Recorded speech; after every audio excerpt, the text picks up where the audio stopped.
Bom dia, Natália. Olha, outra coisa, eu queria saber de vocês como é que está a gravação das aulas dos professores, né? Para eu saber se o que é que eu posso melhorar. Porque às vezes a gente fica desestimulado de gravar, sabe? A gente às vezes prepara bem direitinho, mas quando vai ver, a metade da turma assistiu, a outra metade não assistiu, aí digo, meu Deus do céu, eu preparei tanto. Como é que é? Qual é o estilo que vocês mais gostam de gravação de aula? É quando eles pegam de um site ou quando eles gravam mesmo, professor da disciplina? Pode ser sincero.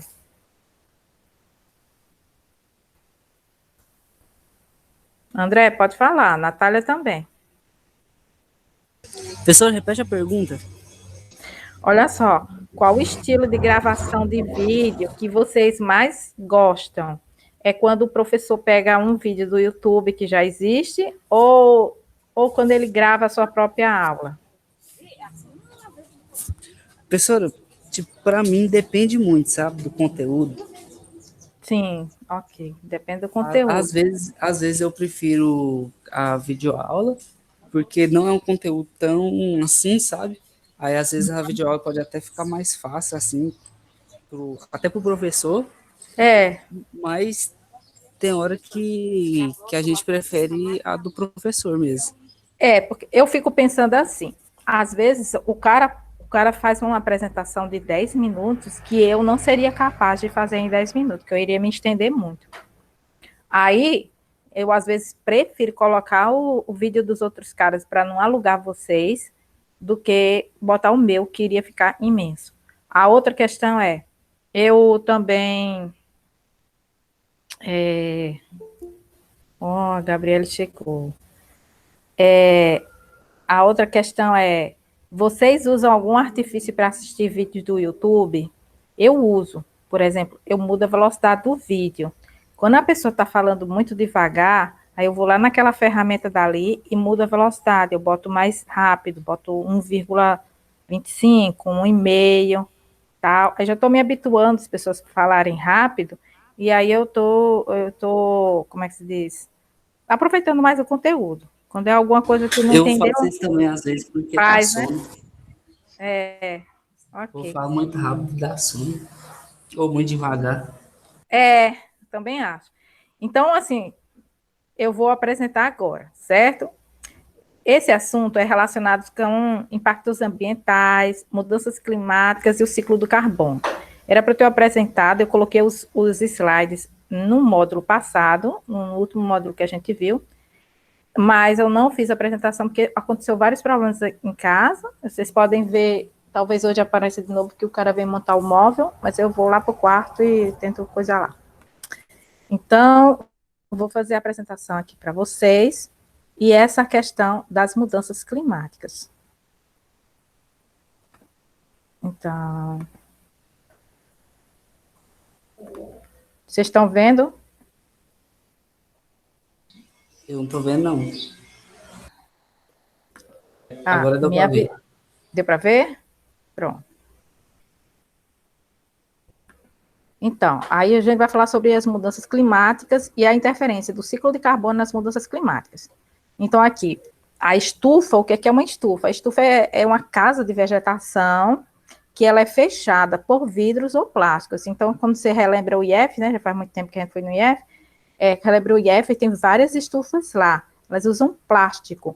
E se vocês tiverem a oportunidade de entrar dentro da estufa, aquela produção de mudas que vocês fizeram disciplina e tudo mais, vocês vão ver que lá é muito quente. E lá é quente por quê? Né? Lá é quente porque o raio, né, luminoso entra, ele muda o seu comprimento de onda e se transforma em calor. Aí aqui tem a estufa do Kew Garden, que é um dos jardins botânicos de Londres, um dos jardins botânicos que todo biólogo queria conhecer. Aí aqui tem várias plantas tropicais. Como é possível ter uma tropical, ó, se do lado de fora está nevando? Justamente porque lá é uma estufa. Ela tem esse poder de transformar, né, esse é, é, onda luminosa em calor. É a mesma coisa que você está dentro de um carro também, né? Você está no carro, fechou o carro, aí entrou a luz e transformou aquilo ali em calor. Quando você abre o carro de novo, está lá uma baforada quente. E quem é responsável no planeta para transformar a Terra quentinha é principalmente o gás carbônico. Então, graças ao gás carbônico, a vida, como conhecemos, é possível, essa biodiversidade imensa. E você, se você for olhar direito no planeta, as zonas mais quentes do planeta são aquelas onde tem a maior biodiversidade. Então, a biodiversidade está próximo da linha do Equador, que é a região mais quente do planeta, certo? Então, que é a zona equatorial, são os trópicos, né? Então, essa zona dos trópicos aquece muito e ela gera uma grande biodiversidade.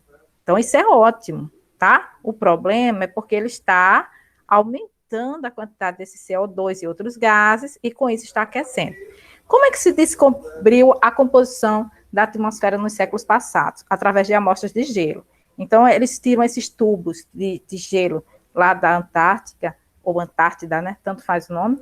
E você, dentro desse gelo, tem bolhas de ar. Aí eles estudam a composição química dessa bolha de ar. E aí verificaram que há uma mudança na composição atmosférica ao longo dos anos.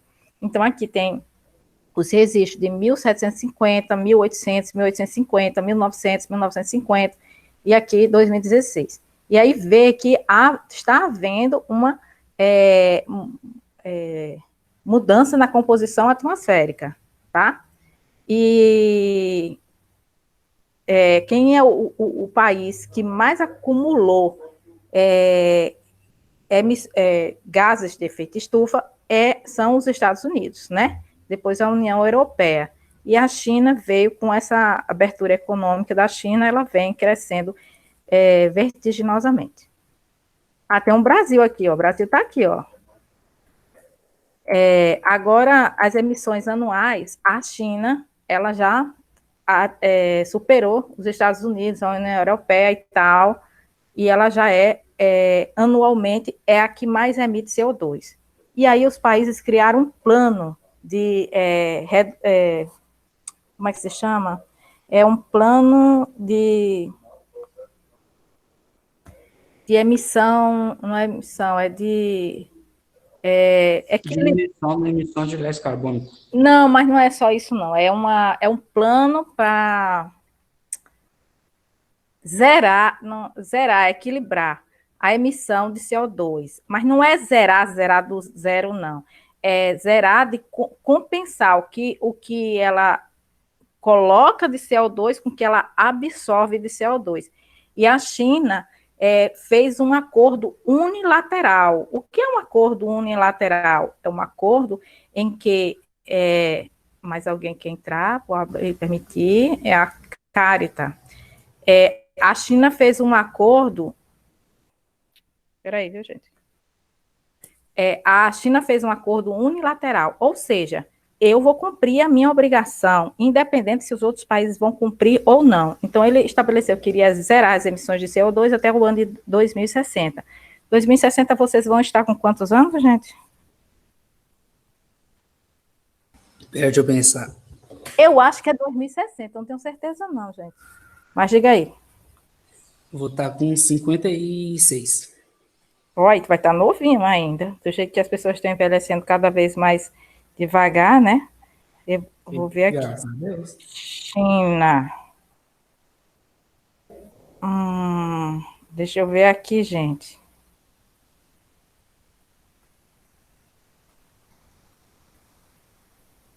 Não sei onde foi que eu notei isso daí, não, sobre a China. Eu não sei se é 2030 ou 2060. Bem, aí aqui é a emissão per capita, ou seja, você pega a quantidade de CO2 total do país, né, e divide pela quantidade de habitantes. Aí você vai ver que quem está no topo é os Estados Unidos. Aí quando você vai para a China, cadê a China? A China está aqui, ó. Ela é depois da Rússia, depois do Japão, depois da Europa, e aí você tem a China. Então, per capita, né, que a China tem bilhões de pessoas, e os Estados Unidos têm 300 milhões de pessoas, né, mais ou menos isso, é uma diferença muito grande de população, né? Então, a população da China por habitante emite menos CO2. E aqui tem os gases de efeito estufa. Os gases de efeito estufa são os gases que, além do CO2, eles são capazes de aquecer, alterar esse comprimento de onda e aquecer o... Peraí, estou permitindo aqui todo mundo entrar. E aquecer o planeta. Peraí, pronto. Voltando aqui para a apresentação, que permitiu o pessoal entrar. E aí, só tem o gás CO2? Não, tem o metano, tem o óxido nitroso, tem o hidroclorocarbono e outras moléculas. Aí, eles fizeram uma tabela. A tabela quer dizer de carbono equivalente. O que é essa tabela de carbono equivalente? É quando você compara o CO2 com esses outros gases. Aí, quanto é a capacidade de aquecer do CO2? Aí, eles estabeleceram que seria chamada de 1. E o do metano, ele tem uma capacidade maior do que o CO2 de aquecer o ar. Quanto é essa capacidade de aquecer o ar? É 21 vezes, o metano é 21 vezes maior a capacidade dele de aquecer o ar do que o CO2. Então, eu ia precisar de 20 moléculas de CO2 para aquecer a mesma quantidade que uma molécula de metano. E onde é que é produzido o metano? É produzido no pum, no arroto, naqueles gases produzidos por animais ruminantes, é produzido pela decomposição de plantas, é produzido pela decomposição de fezes de animais. Então, esse gás, ele é muito presente. Depois do CO2, o gás mais presente é o metano de aquecimento. Depois vem o óxido nitroso, esse hidrofluorocarbonos e o perfluorocarbonos, eles são mais difíceis de serem encontrados, ainda bem, porque a capacidade dele de aquecer o ar, olha só como é que é. Esse aqui é 17 mil vezes mais potente do que uma molécula de CO2.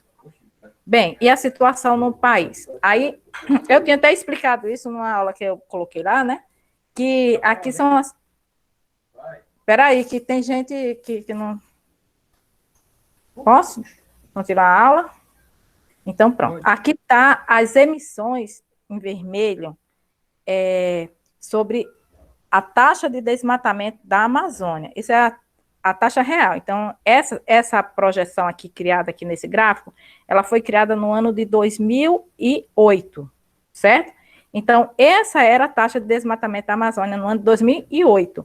E o que foi que eles fizeram? Aí eles projetaram como seria a taxa de desmatamento de 2009 até 2017. Então, eles estabeleceram que o desmatamento iria diminuir em 30%, ó, tá vendo aqui? Aí ia diminuir. Isso é uma projeção que o Brasil fez no ano de 2018, que iria diminuir essa taxa de desmatamento. Aí, quando chegou o real mesmo, em 2017, verificou que a taxa de desmatamento, ó, 2008, cadê? Tá aqui. Aí ele caiu, aí ele voltou a subir aqui, ó, 2015, 2016, 2017. E como é que foi 2018, 2019, 2020? Como é que vocês acham que foi a taxa de desmatamento? Aumentou mais ainda. Foi a da maior dos últimos tempos, né? Observa aqui como essa daqui de 2095, como foi gigante, e essa aqui de 2004, como foi gigante também. Então, a taxa de desmatamento está crescendo. Aí, olha só, isso aqui é no ano de 2018. O Brasil tem maior taxa de desmatamento da década. Isso aqui é uma reportagem de 2018. E 2019, 2020, a gente sabe o que foi que aconteceu. Aí, por que isso é importante, o desmatamento da Amazônia? Em que o desmatamento da Amazônia interfere na questão climática? Bem, a gente já sabe que a Amazônia não é o pulmão do mundo. O pulmão do mundo são os oceanos, são as algas microscópicas que produzem o oxigênio que nós respiramos, certo? Então, o oceano é muito importante, porque ele está nos dando o oxigênio que respiramos. Agora, a Amazônia, ela é o quê? Ela é o ar-condicionado do planeta. É o ar-condicionado, é que mantém o planeta resfriado. Então, esse desmatamento, ele é chamado de mudança do uso do solo. É um dos itens, dos setores que geram os gases de efeito estufa. Então, quando você tem uma árvore lá, você tem uma árvore.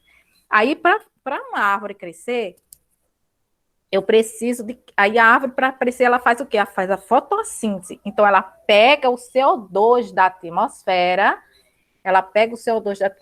e a luz ajuda a juntar um CO2 com outro, um CO2 com outro, um CO2 com outro, e depois vai formando as moléculas de carboidrato, de celulose, de amido, e vai compondo a árvore, certo?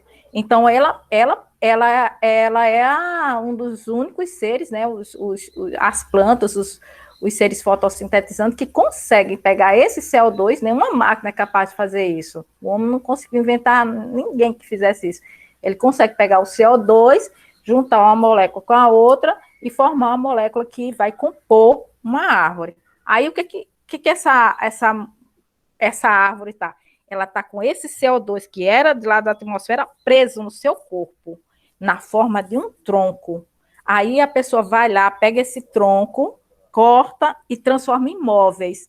Então, o CO2 que estava no ar, está agora no tronco, virou uma cadeira. A cadeira se decompõe assim facilmente? Podem responder. Ué, se for cadeira de madeira assim, normal, depende do cuidado. Muito bem. Olha, eu estou mostrando aqui para vocês, aqui em casa, ó, tem esse negocinho aqui de pendurar roupa, vocês estão vendo?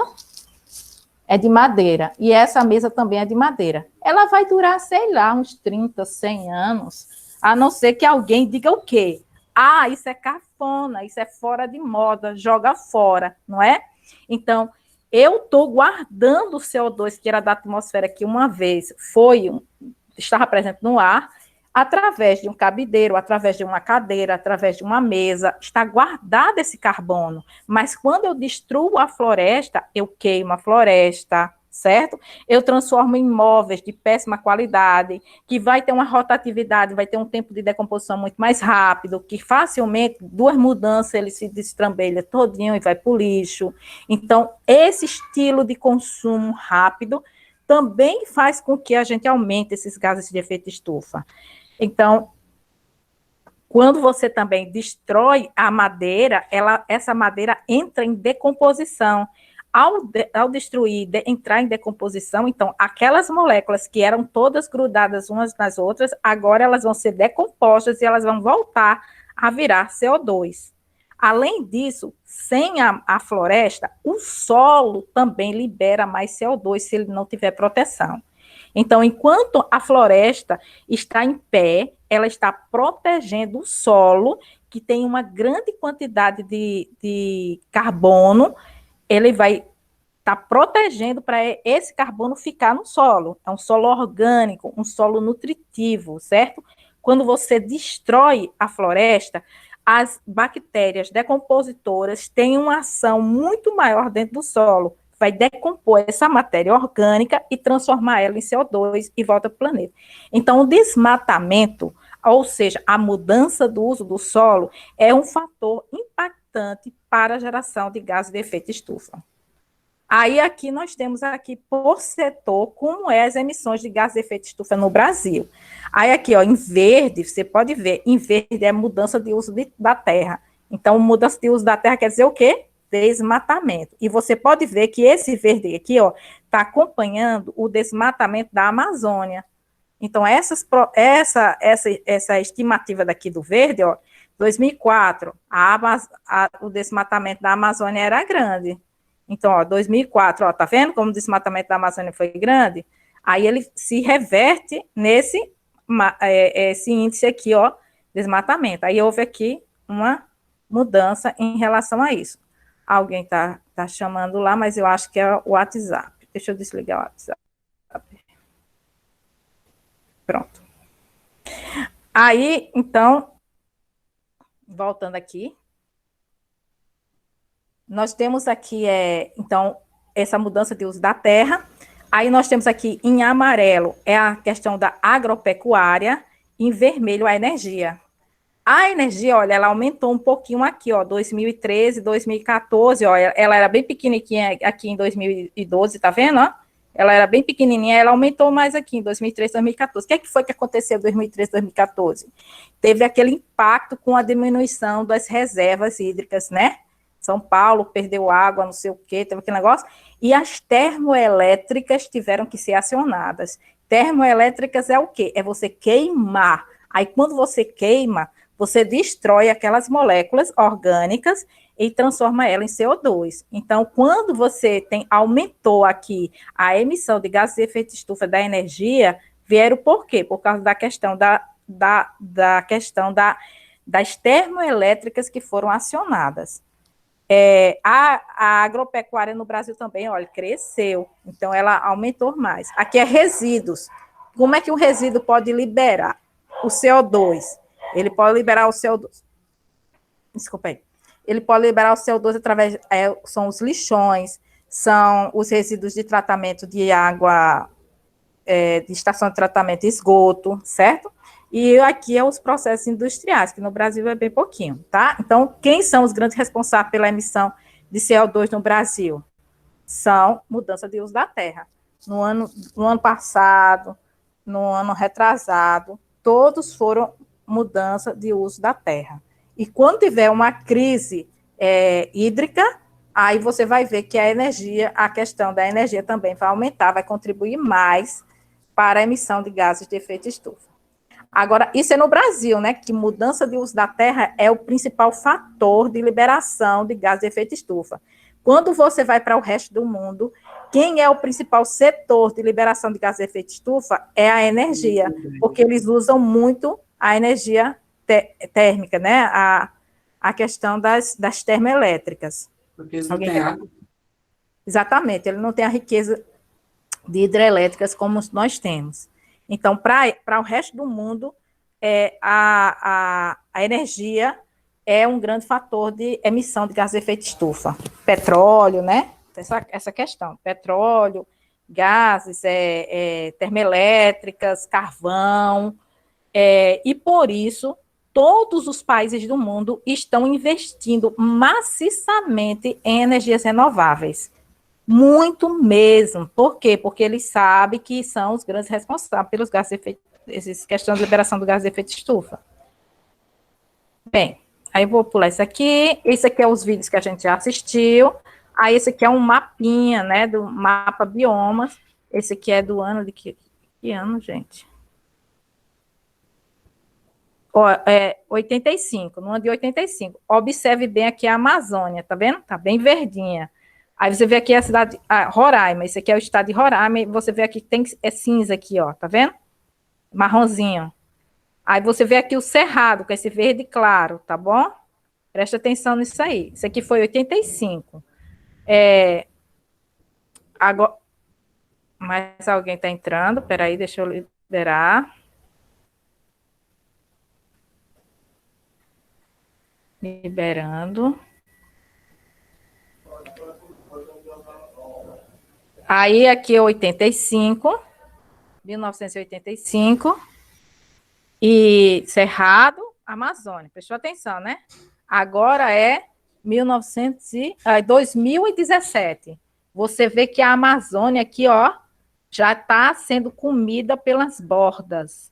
E o Cerrado também, o verde clarinho diminuiu. Olha só, presta atenção, veja bem. Tá vendo? Com a Amazônia diminuiu muito na região do Rondônia, Mato Grosso, Rondônia, Tocantins, toda essa região daí sofreu um grande impacto. E essa região aqui que está na borda da Amazônia é chamada de Arco do Desmatamento.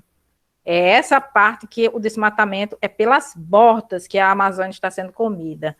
E o Cerrado também está sendo diminuiu, ó.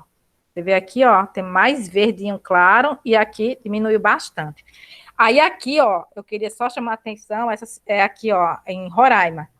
Roraima, essa região aqui que esse marronzinho, é uma região de cerrado nativo, normal, já existiu há muito tempo e continua existindo em Roraima, tá certo? Então, Roraima, que pertence à Amazônia Legal, tem uma mancha de cerrado em Roraima, tá? Aí aqui eu trouxe foi sobre a questão fundiária, o Atlas da Agropecuária Brasileira, de séries. Aí você vê aqui em séries a questão da liberação de carbono, tá vendo? Todo verdinho, ó. Essa aqui são municípios vizinhos, você pode ver que algumas regiões são mais, vamos dizer, tem menos emissão de CO2 e séries têm uma quantidade grande de emissão de CO2.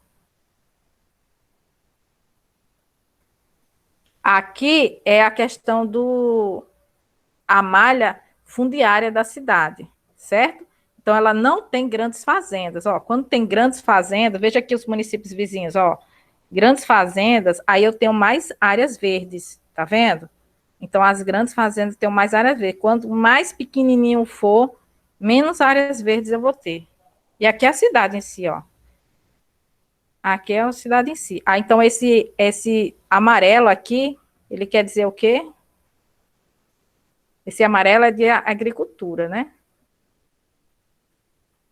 É de pecuária. É agricultura, eu não sei direito, não. Aí aqui, ó, Goianésia. Goianésia, ó. Goianésia é a cidade maior, cidade cheia da grana e tem mais áreas verdes, ó. Tá vendo? Tem mais áreas verdes do que Séries. Essa cidade aqui é de Cavalcante, que é a cidade dos quilombolas, está perto da Chapada dos Veadeiros. Né? Olha a quantidade de áreas verdes que tem em Cavalcante. Aqui é a cidade de Goiânia. Olha só. Goiânia tem áreas verdes, que é aquele 2 parques estaduais que Goiânia tem, ó. Aí ele é responsável pela questão de abastecimento de Goiânia, que tem uma represa. Certo? Aqui tem uma represa. Vocês não vê o mouse, né? Eu queria ver se dava para mostrar o mouse. E tem áreas verdes também. São Paulo. Até São Paulo tem áreas verdes. São Paulo tem áreas verdes. E Séries praticamente não tem áreas verdes. Aí, não vou entrar nesse detalhe aqui.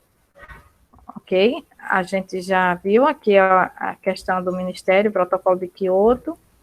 Então, o Protocolo de Kyoto, ele surgiu na cidade de Kyoto, no Japão, para que os países reduzissem as emissões de CO2 em 5,2%, comparando-se com o índice de 1990 até 2012. Então, quando chegasse o ano de 2012, era para todos os países que assinaram ou que não assinaram chegar ao índice de emissão de CO2 de 1990, ter uma redução de 5,2% em relação a 1990. O que foi que aconteceu? Não conseguiu atingir a meta. Aí ele foi prorrogado para o ano 2020, certo? Mas teve uma diminuição? Teve não. Teve uma diminuição, mas foi mínima. Em alguns países só. Aí, então, eles prorrogaram para 2020. Em 2020, eles reescreveram o protocolo de Kyoto e agora chamou de Acordo de Paris. Então, por isso que agora ninguém mais escuta o protocolo de Kyoto. Por quê? Porque ele ficou impossível, uma meta impossível de ser atingida. O que eles querem agora é o protocolo de Paris. E o que é que o protocolo de Paris diz? Ele diz que tem que reduzir a temperatura em 2%, certo? Aí aqui são os países que ratificaram o protocolo de Kyoto, todos que estão em verde, menos os Estados Unidos assinou, né? Necessariamente, quem deveria assinar o protocolo de Kyoto era só os países desenvolvidos. Os países em desenvolvimento, como o Brasil, não tem necessidade, poderiam até assinar, mas não teria necessidade de cumprir a meta. Mas não foi isso que aconteceu. Todos os países que praticamente assinaram e não tinham obrigação de diminuir a meta, ou seja, os países que estavam em desenvolvimento, eles firmaram o acordo que iria diminuir a emissão de CO2. Mas não foi isso que aconteceu. Aí aqui, André, que você perguntou, olha, as mudanças no protocolo de Kyoto, né? Aqui é a história da meta, né? Essa linha daqui é a meta.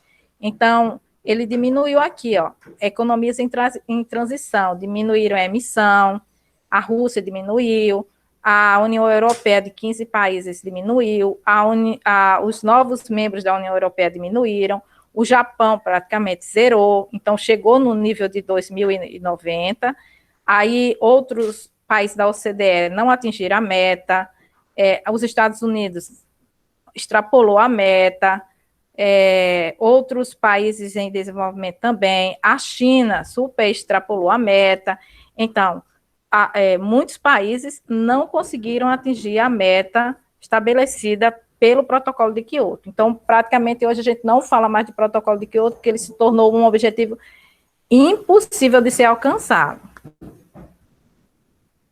Deixa eu permitir que alguém entre. Muito bem. Gente, eu queria saber que horas mais ou menos vocês acordam. Pode ser sinceros, eu não tenho problema em saber a verdade.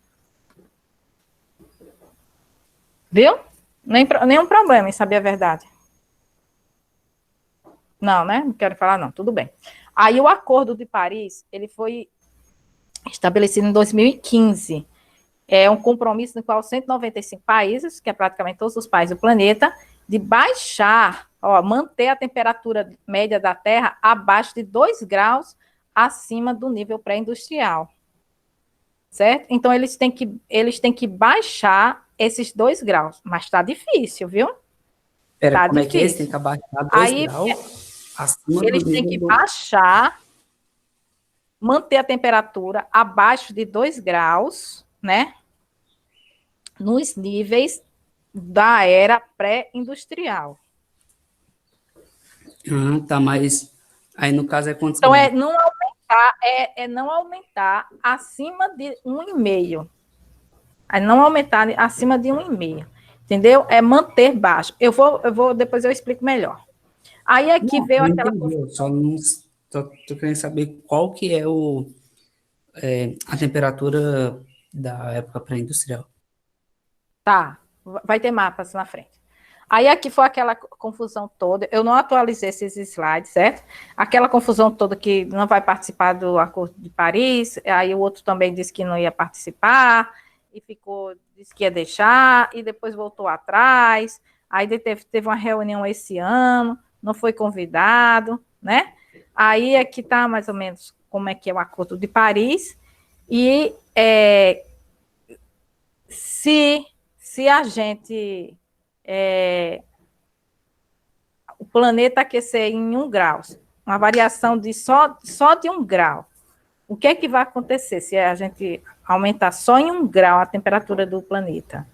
Então, a gente vai ter efeitos climáticos, enchentes, secas, onda de calor, maior número de noites secas, maior frequência de tempestades, maior probabilidade de ocorrer eventos mais fortes, como furacão, tornado, risco à saúde humana, infraestrutura das cidades, que vai destruir pontos, etc., por causa desses alagamentos, agricultura e muitos setores da sociedade.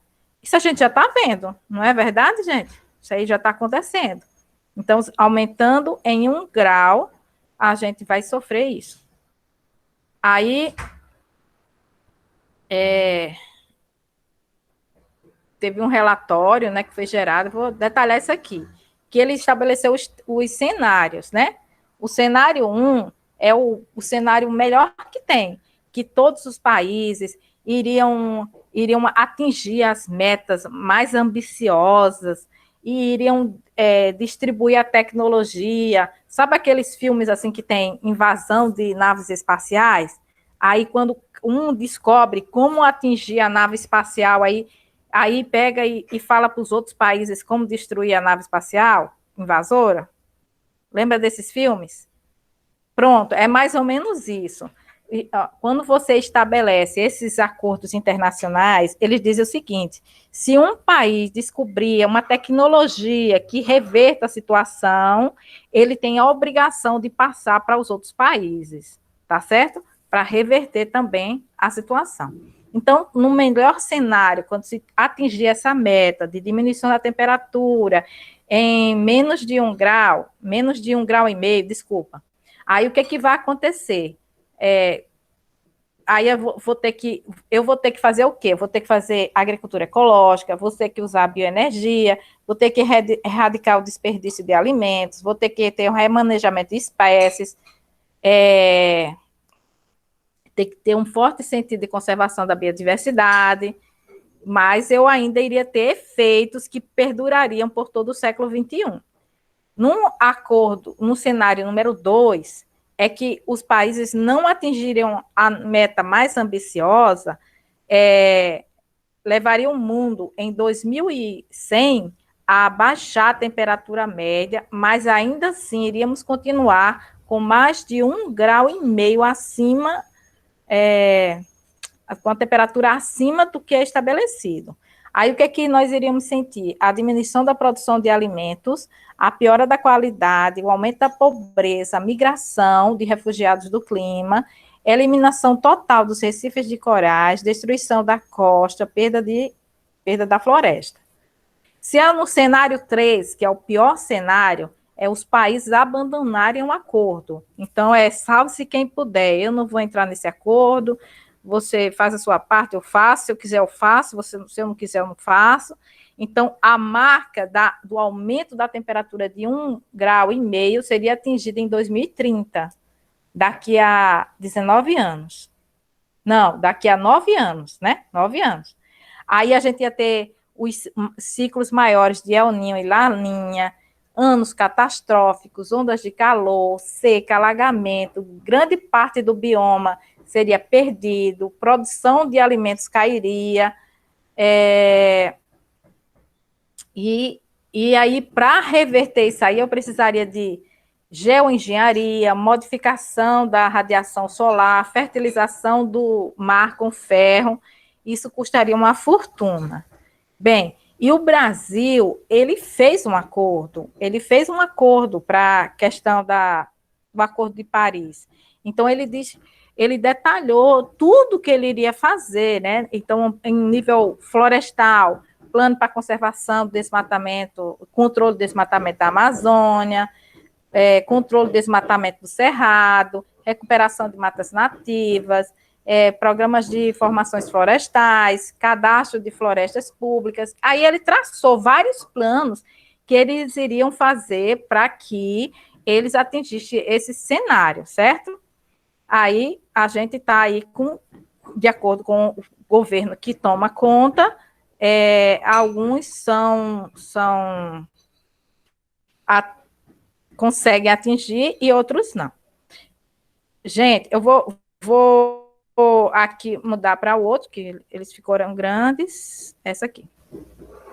Vocês conseguem ver ou não? Uhum. Se chama incêndios, estão vendo? Uhum. Vendo? Pronto. Olha, fiquem até o final, porque a gente vai fazer o sorteio, viu? Do brinde. Então, incêndios. O que essas mudanças climáticas estão provocando? Estão provocando incêndios. Por exemplo, teve incêndio. Isso aqui é a aula que eu preparei o ano passado. Eu não atualizei, vocês vão me atualizar. Então, aqui tem incêndios na Califórnia, né? Que aconteceu. Aqui também, ó, uma foto aqui da Califórnia. Isso tudo é mansão, viu, gente? Carrona. Olha só isso aqui. As casas tudo destruídas. Vocês sabem que a casa lá nos Estados Unidos é de papelão, né? Aí é tudo destruído, ó. Os carros, tal. Incêndio em Portugal. Isso aqui foi no ano de 2017, ó. Incêndio em Portugal. A aldeia de Portugal que perdeu 1/5 da sua população queimada. Você imagina morrer queimado? O incêndio em Portugal mata ao menos 63 pessoas e fere outras 54. Aí as pessoas encontraram corpos carbonizados, pessoas que morreram abraçadas, tentando se escapar de uma casa. Aqui incêndio na Grécia, tá certo? A Austrália vive a maior onda de incêndios em 2001. Isso aqui foi no ano de quê, gente? Isso aqui não foi o ano passado. Foi em 2020 ou 2019? Foi em 2019 ou Pois 2020. Não, mas essa daqui não foi atualizada, não. Aí, Ai, porcaria, nem apareceu. Incêndios florestais destroem 90 casas no sudeste da Austrália. Não foi aquela do ano passado. Ainda falta colocar aquela do ano passado. Vocês viram, né, que aconteceu na Austrália, né? Então, um incêndio, logo no começo do ano, foi 2020. Então, queimaram lá, ficou dias e dias, os incêndios chegou perto de Sydney e tal. Teve incêndio na Califórnia de novo. Todo ano incêndio na Califórnia está se repetindo. Teve incêndio em Portugal de novo, teve incêndio na Sibéria, teve incêndio no Brasil, na Amazônia, não foi? Então, a gente está com 2 anos Na seguidos de Amazônia, no incêndios. Pantanal. Pantanal, tem 2 anos seguidos em relação a isso. Então, eu vou falar de uma questão muito importante sobre essa questão do incêndio, que talvez caia na prova do Enem. É o seguinte, não sei se vocês repararam a questão do incêndio do Pantanal. Quando houve um incêndio do Pantanal, que destruiu o equivalente a 20% do Pantanal, o incêndio acabou. Por quê? Porque tinha muita matéria orgânica dentro do solo. O solo do Pantanal, ele fica, vamos dizer, alagado o tempo todo, né, grande parte do ano, e a matéria orgânica, ela fica lá escondida dentro do solo. Então, vamos pensar em nível de ecologia. Quando esse solo, essa matéria orgânica está guardada, está tudo bem. Quando seca, a probabilidade de decompor é maior. Aquela matéria orgânica guardada dentro do solo é um combustível para o fogo. Puro metano. Puro metano, muito bem, isso aí que eu queria falar. É puro metano, é matéria orgânica guardada lá dentro. Enquanto o ecossistema está preservado, está guardado, está liberando o metano de uma forma controlada. Mas, quando você altera esse ambiente, esse metano é rapidamente levado para o ambiente. Você já sabe, um metano equivale a 21 moléculas de CO2. Aí, esse metano está lá guardado. Onde é que outros lugares que eu encontro trufas? Que é aquele solo que tem muito rico em matéria orgânica. Vocês sabem? Um solo rico em matéria orgânica? Que acumula assim, que fica um negócio meio que...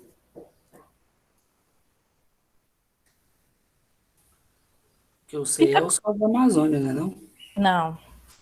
Então, é nas regiões frias. Então, nas regiões frias, da Sibéria, da Europa, ele tem um solo... Eu já vi um lugar assim, que lá é tipo quase uma bomba, que é cheio de metano lá. Exatamente. Você está estudando muito, André. Muito bom, isso mesmo. Então, esses solos turfosos não existe só na Sibéria, existe também aqui no Brasil. Então, você imagina que essa queimada da Amazônia não significou apenas a liberação do CO2 presente nas árvores e nas plantas, mas também a liberação do CO2, do metano que estava no solo. O efeito disso tudo sobre o aquecimento global é muito maior. Assim como quando você deve ficar preocupado quando você ouve notícias de um incêndio na Sibéria. Por quê? Porque se você não tem que pensar somente naquela floresta que está em cima do solo. Vocês têm que pensar também no solo que está guardando aquela matéria orgânica. Quando acontece um incêndio lá, aquele solo turfoso libera uma grande quantidade de CO2 na atmosfera. Então, é um perigo muito grande. Bem, aí outras coisas provocadas pelas mudanças climáticas, né?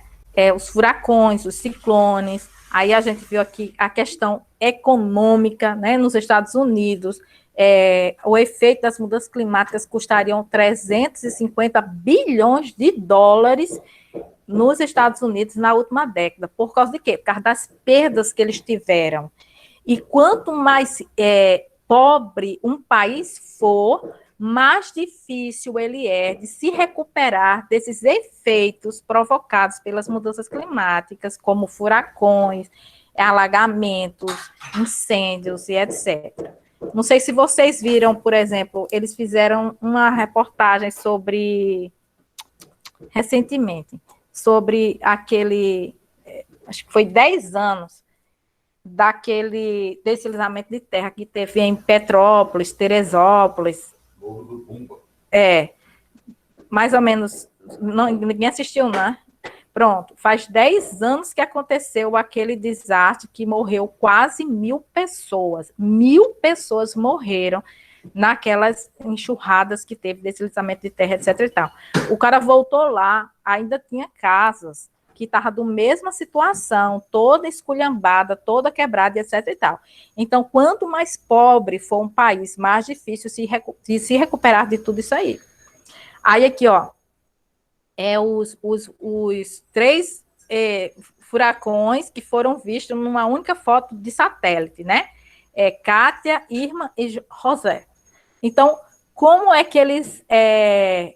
vocês sabem como é que eles nomeiam o nome do furacão? Alguém sabe? É pela letra do alfabeto. Então, começou o primeiro furacão, por exemplo, primeiro furacão em 2021. Aí ele vai começar com a letra A. Segundo furacão, com a letra B. Terceiro furacão, lá. Pronto. Os furacões estavam tão frequentes, que ele já estava assim, um do lado do outro, aparecendo na mesma foto de satélite. Daqui a pouco ia faltar a letra do alfabeto para terminar o ciclo de furacões dos Estados Unidos, né? Aqui, ó, os iatezinhos tudo encalhado e tudo mais. Aqui, ó, é o caminho dos furacões.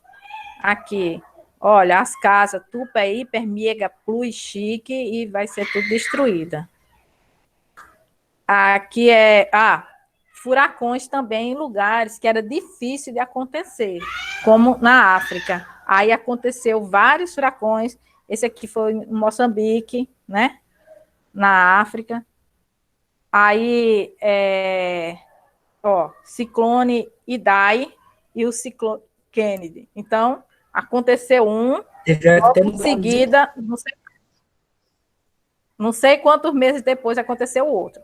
Qual a diferença de ciclone para furacão? E tufão? Não. É só a região do mundo. Numa região ela é chamada de furacão, no outro é chamada de ciclone, no outro é chamada de tufão. Não é velocidade.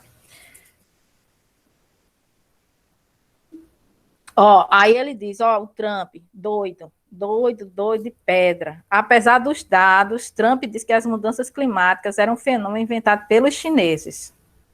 Doido de pedra. Aí, aqui, mortes por tempestade catastrófica superam muito as estimativas. Então, você pode pensar, por exemplo, que no morro dessa coisa lá de Teresópolis, morreu quase 1.000 pessoas. Na verdade, talvez tenha morrido mais pessoas ainda. E quando é muito grande, eles não têm nem condição de mensurar isso aí. Aí aqui há os efeitos da mudança climática sobre a agricultura. Então, o que está acontecendo? Está havendo uma migração de áreas agricultáveis no mundo, né? Então, os países eles estão mudando suas áreas de agricultura. Por exemplo, para você plantar café, o café é originário da onde? Alguém sabe?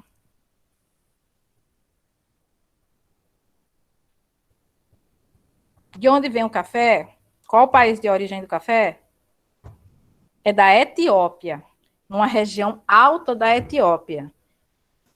É difícil essa daí, né? Então, o café, ele se reproduz bem em regiões de grande altitude, de clima frio. E aí, as regiões produtoras de café no Brasil estão tendo que migrar para outras áreas mais frias, e olha que um pé de café para produzir demora anos. Então, pensando na mudança climática, se você fosse um produtor de café, você já tem que pensar que você, daqui a uns 10 anos, seus pés de café não vão mais conseguir produzir. Ou você muda sua fazenda, sai da cidade X, vai para a cidade Y, que é mais fria, mais alta, mais tudo, e vai já plantar ele, porque ele não vai produzir o ano que vem, ele vai demorar para produzir, ou então você perdeu o seu negócio. Agora aqui, o segundo maior bioma brasileiro, tem um programa de agricultura com base em baixa emissão de carbono e incentiva os trabalhadores rurais a adotarem técnicas favoráveis, técnicas sustentáveis. Aí aqui é o governo tentando, né, contornar a situação, fazendo com que o agricultor saiba usar de forma correta o solo para que não traga muita liberação de gases de efeito estufa. Bem, eu vou pôr aqui, ó. Com o aquecimento global, insetos famintos ameaçam a segurança alimentar. O que o aquecimento global provoca nos insetos, gente? Ele aumenta o metabolismo, né? Aí você vê assim, olha, aqui eu estou no Brasil, olha, já estou suando pra caramba. Aqui no Brasil, eu estou no Brasil, o Brasil é um país de alta diversidade, né? Tem mosquito, tem cobra, tem escorpião, tem aranha, tem um monte de bicho, justamente por causa dessa questão de temperatura alta e pluviosidade alta. Muita chuva e também temperatura alta. Aí, quando você aumenta as temperaturas, os insetos vão poder migrar para essas áreas que antes era fria. Por exemplo, quando você está num quarto empesteado de muriçoca, uma das coisas que você faz é ligar o ar-condicionado, se você tiver ar-condicionado. Eles não vão incomodar você. Por quê? Porque muriçoca não gosta de frio. Agora, quando você vai aumentando as zonas quentes do planeta, os insetos vão indo para esses lugares de área quente. E o metabolismo, ele acelera com a temperatura. Vocês sabem, por exemplo, que as meninas, elas entram na menstruação mais cedo nos países quentes do que nos países frios. Por quê? Porque aumenta o metabolismo, tá certo? Então, Professora. Oi? Então, uma pessoa que mora num país frio vive mais tempo do que uma pessoa que mora num país quente? Olha, existem outros fatores envolvidos, mas a princípio, se a gente for pegar somente pela questão climática, sim.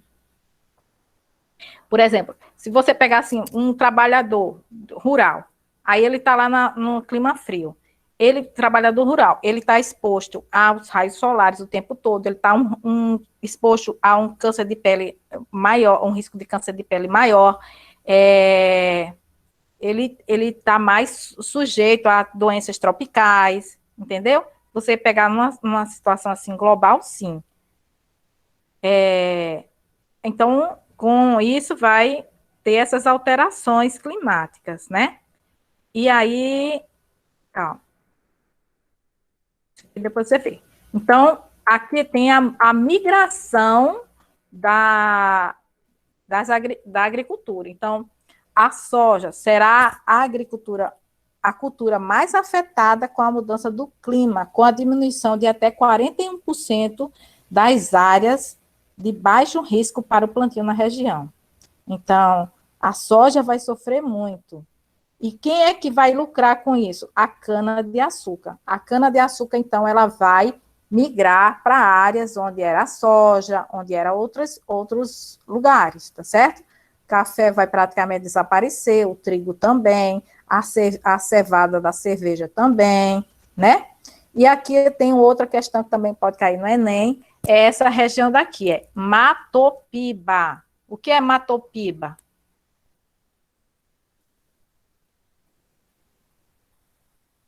Sei não. É uma região do Brasil que tem como se fosse assim, a nova fronteira agrícola. É uma região dominada pelo cerrado e que muitos agricultores estão migrando para lá para fazer a agricultura extensiva, né? Então, de Maranhão, Pi de Piauí, Tó de Tocantins e Ba de Bahia. Então, essa região daqui é uma região que tem é o Novo Cerrado, é a área onde a agricultura está muito grande sendo atingida nessa região, certo? Aí aqui a cana-de-açúcar, que eu já falei, a questão da cultura do café, que eu já falei, a questão da cerveja também, vai ser afetada, né? Já está sendo afetado. Oi? Já está sendo afetada, é? Já. Pronto. Negócio da cerveja. Muito bem. Aí a última questão que eu vou falar com vocês é uma questão que eu queria que vocês avaliassem bem. Olha só. Essa aqui é uma revista internacional, né? Aqui no ano 2018, ela mostra aqui na revista, a capa ilustra um véu de poeira gerado pela erupção de 1991 do Monte Pinatubo, nas Filipinas. Então, em 1991, houve uma explosão vulcânica e cobriu de poeira grande parte do planeta Terra.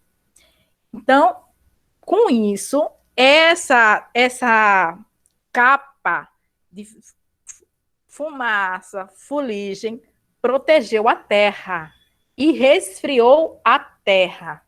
Entendeu? Então, criou como se fosse uma nuvem. Ficou meio que empoeirado o céu, em grande parte. E protegeu a Terra, evitando ela se aquecer demais. Certo? E isso fez, só essa capinha daí do Monte Pinatubo diminuiu a produção agrícola nos países. Então, veja bem, ó, os aerossóis estratosféricos tiveram efeito negativo nos rendimentos de milho, soja, arroz e trigo. Então, quando tem uma erupção vulcânica ou uma queimada da Amazônia, que libera para a atmosfera uma grande quantidade de fuligem, que a gente não consegue perceber. Essas fuligens protegem o planeta contra o aquecimento, que bloqueia, como se fossem as nuvens, os raios do sol, mas, ao mesmo tempo, impede a fotossíntese das plantas. Veja só em que situação a gente se encontra. Nós estamos num mato sem cachorro. As mudanças climáticas também geram a degradação do solo, que a gente já falei, né, que com esse desmatamento, as bactérias decompositoras, elas atuam com muito mais facilidades, e se eu tenho mais população, menos alimentos e menos água, eu vou ter um problema de segurança alimentar. Segurança alimentar quer dizer o quê?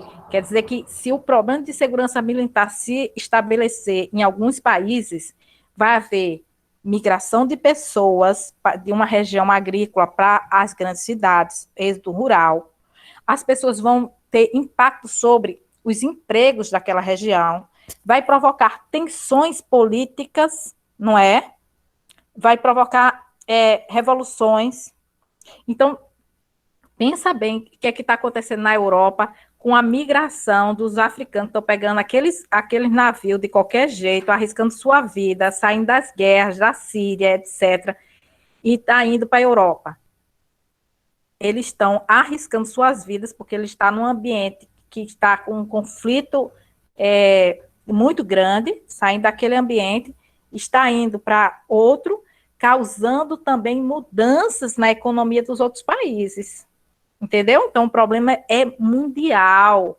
Quando você vê assim que um problema climático está acontecendo em determinado país, você não pode pensar com os olhos só naquele país. Você tem que ver que esse problema vai ser transferido mais dia, menos dia para outros países. Aí aqui da pecuária. Aí a pecuária, como eu falei para você, o gado, ele emite gases de efeito estufa, né? Aí aqui, ó, Peidobras. Que tal se a gente pudesse pegar o gás metano do gado, engarrafar ele e gerar energia com ele? Isso já é feito, né? Porque os gases, o arroto do gado, né? O arroto, principalmente, não o pum, ele tem grande quantidade de gás de efeito estufa. Aqui tem uma foto, ó, de uma vaquinha, que é um estudo da Argentina. Ele tem aqui uma bolsa de ar que ele coleta o gás que o animal produz, que o animal está produzindo. Aí eles verificaram que eu posso diminuir a quantidade de arrotos, de gás de efeito estufa desse animal, se eu manejar o que ele come de forma mais correta. E aí, com isso, eu posso diminuir em 25% a emissão de gás de efeito estufa. Aí eu fui falar isso com a professora de zootecnia, ela disse que tem um ex-aluno do IF que está fazendo a dissertação dele de mestrado sobre isso. Como o gado pode produzir menos gás de efeito estufa com o manejo da sua alimentação. Aí aqui, ó, então isso o gado é um grande problema para países que são grandes produtores de gado, como a Nova Zelândia. Aí a Nova Zelândia, em vez de ser aquela mudança do uso da terra, o grande responsável pela emissão de gás de efeito estufa, a Nova Zelândia é a agropecuária, principalmente a pecuária. Aí com isso, eles taxam os agricultores que produzem gado, os pecuaristas, e eles dão tipo uma multa para eles, sabe? Eles pegam e aumentam a multa deles, é o imposto sobre a flatulência dos ovinos e bovinos na Nova Zelândia. E com isso os agricultores estão pé da vida. Aí eles têm que mudar, de certa forma, a sua abordagem sobre a questão desses animais para que eles produzam menos gases de efeito estufa. Aí aqui tem uma charge, né? O boi dizendo, sinto muito, mas não posso atender às suas reivindicações, e soltando um pum. Aí aqui tem os outros animais do Ártico, que são os que estão mais sofrendo atualmente. Aí aqui tem o gás soltando um pum também de metano, e a fábrica dizendo, e nós é que levamos a fama. Então, mostrando que o gado também, a agropecuária também é muito responsável pelos gases de efeito estufa e está sendo subutilizado. Aí colocaram a culpa do aquecimento global nas vacas. O que faremos? Aí culparemos as galinhas. Um dia, meu filho, a Amazônia será sua, né? Porque a Amazônia está sendo transformada em pasto. Então, o gado, na verdade, não é só pela questão da flatulência que está provocando esse aumento do gás de efeito estufa. Já vou terminar, viu, gente? Já vai ser o sorteio. Não vai ser somente sobre a flatulência, vai ser também pela questão de áreas que antes eram florestas e estão sendo usadas para a pecuária. E aí, como nós podemos ficar livre da proteína animal? Ora pro nobis. Comendo inseto, ou então comendo ora pro nobis, né? Pô, mas carne é bom demais, professora. Ora pro nobis, né? Eu tô faltando, eu vou plantar uma aqui. Então, o inseto pode ser uma alternativa também, viu? Aí aqui a gente tem a perda da biodiversidade, a perda dos insetos. Insetos não somente são nocivos, eles são muito bons, eles fazem a polinização das plantas.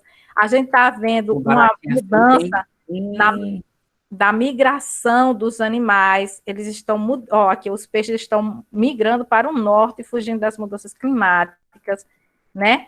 Está tendo alterações no clima, está chovendo na Atacama, que não chovia. Está mudando a proporção de fêmeas e machos, no caso das tartarugas. Por quê? Por quê, gente? Porque com mais fêmeas, bota mais ovo e tem mais tartaruga, porque as tartarugas tudo tá morrendo. Não, né, não. Então, muito bem, pela sua fala, André, mas é o seguinte, o sexo das tartarugas e dos jacarés são determinados pela temperatura. Quando a temperatura está alta, os ovos das tartarugas se desenvolvem em fêmeas, entendeu? A maior parte dos ovos eclodidos viram fêmeas. E no caso dos crocodilos, quando aumenta a temperatura, a maior parte dos ovos dos jacarés e crocodilos se transformam em machos. Então, com o aquecimento global, a maior parte das tartarugas que nascem são fêmeas. Vocês sabiam disso? Sabia não. Aqui mostra uma foto horrível. E aqui assisto o vídeo do urso invadindo as casas na Rússia procurando comida, que eu não tive coragem. E aqui o Ártico está diminuindo, né? Aqui mostra as imagens do Ártico. Então, o Ártico está, em vez de ser aquele branco, bem branco mesmo, ele está ficando um branco com essas fuligens pretas, com essa parte de gelo derretido, com isso aí. Bem, depois a gente fala sobre isso aqui. Então, gente, vou finalizar aqui a gravação. Muito obrigada pela presença de todos. E nós vamos, espera aí, isso aqui demora, e nós vamos fazer o sorteio da presença de vocês. Muito obrigada por vocês estarem aqui.